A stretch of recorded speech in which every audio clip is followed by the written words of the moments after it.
Okay, so we're going to finish off the story of the Nutcracker that we've been reading in class. We're up to chapter 5, The Land of the Sweets.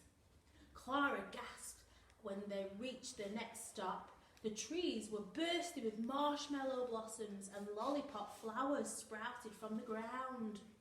Ooh, would you like to be in a land of sweets? Yeah. No. Then Clara saw that the mountains were topped with melted chocolate and milkshake rivers flowed down them.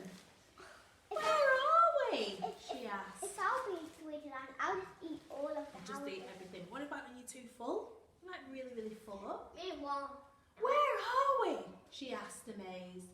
The land of sweets, the prince replied. Before them stood a huge marzipan castle decorated with all kinds of treats. So here's the big marzipan castle. If I'm full up, I won't eat anymore. Yeah, you'd start to feel a bit sick, I think, if you eat too many sweets. Lifting Clara from the sleigh, he set her down on the palace steps, and a fanfare of trumpets rang out. At the top, the doors opened, and a fairy appeared dressed from head to toe in pink. Clara, this is the Sugar Plum Fairy, said the prince. She rules over the land of sweets. I hope you have a sweet tooth, said Sugar Plum Fairy with a smile. She led them into a grand hall where the tables were covered with chocolate cakes, cookies and candy swirls. Yeah. Delicious. Watch the wobbly chairs. Watch the wobbly chairs, whispered the prince as Clara sat down. They're made of raspberry mousse. Clara ate until she thought she was going to pop.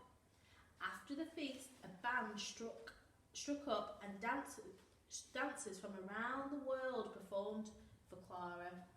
First came the dance of the chocolate, and a Spanish pair spun around to snapping castanets. Next came the exotic dance of coffee.